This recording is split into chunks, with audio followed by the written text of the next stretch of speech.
Olá, estamos aqui mais uma vez para falar sobre algum tópico relacionado à preservação da nossa saúde. O meu nome é Cibele, eu sou especialista em cardiologia e hoje estou aqui para falar com você sobre um assunto chamado depressão, transtorno de ansiedade e irritabilidade. Esse assunto nós vamos abordar através de um contexto integrativo. Dr. Mike Heyman é um médico americano que há algum tempo trouxe esse conceito de medicina funcional. O que seria isso? Os nossos órgãos estão todos ligados, então a gente deixa de fazer aquela medicina fragmentada, onde o médico é especialista numa área muito restrita e a gente consegue integrar os sistemas do corpo, porque o nosso corpo ele é todo integrado. E principalmente o que acontece na nossa mente repercute no nosso corpo e o que acontece no nosso corpo repercute na nossa mente. O meu assunto com vocês hoje se trata de alterações físicas no nosso corpo, principalmente nutricionais, e como elas podem causar depressão, ansiedade e irritabilidade. Eu quero começar a falar com vocês de novo sobre o nosso intestino, porque foi descoberto que o hormônio do humor, da tolerância e do prazer chamado serotonina, na verdade ele é um neurotransmissor, ele é produzido 90% dele no nosso intestino. Então se eu tenho fungos no meu intestino que alteram minha flora, se eu tenho um desbalanceio da flora bacteriana protetora no meu intestino, se eu me alimento de excesso de refinados e conservantes, eu tenho uma alteração dessas placas neuronais que produzem esse neurotransmissor. Se eu tenho menos serotonina, eu vou ter mais incidência de depressão, mais incidência de fadiga, de irritabilidade.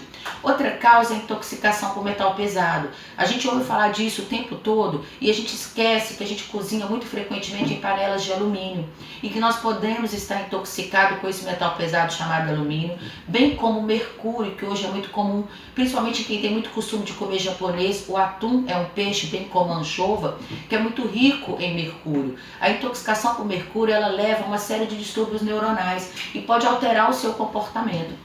Outra situação muito frequente que a gente vê é a deficiência de vitaminas do complexo B. A vitamina B6, o folato, que é a vitamina B9, e a B12 são vitaminas responsáveis pela metilação.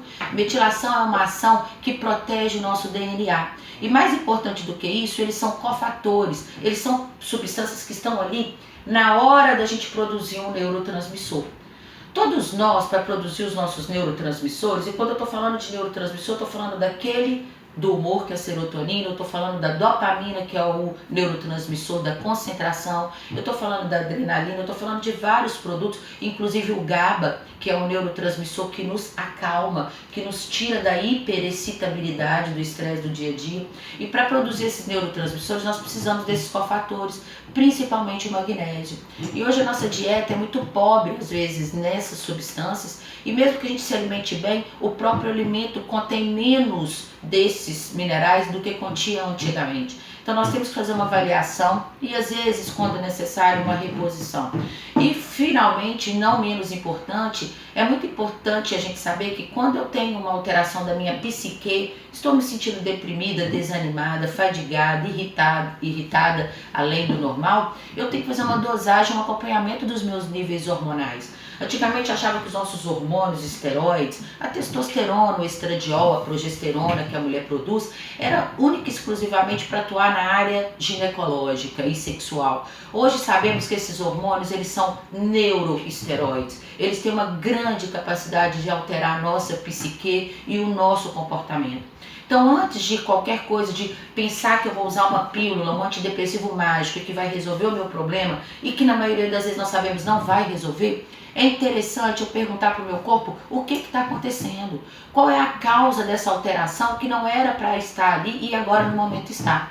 De qualquer jeito, eu queria dar algumas dicas para vocês sobre como tentar minimizar esses problemas. Primeira dica é consumir aminoácidos não essenciais, no caso. Aminoácidos essenciais são aqueles aminoácidos que o nosso corpo não produz.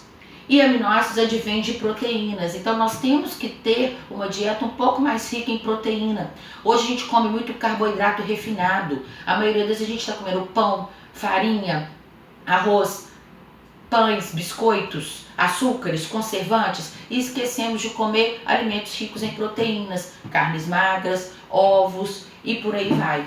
Outra situação que eu queria dar uma dica para vocês é consuma um prato colorido de vegetais e legumes e na maioria das vezes crus.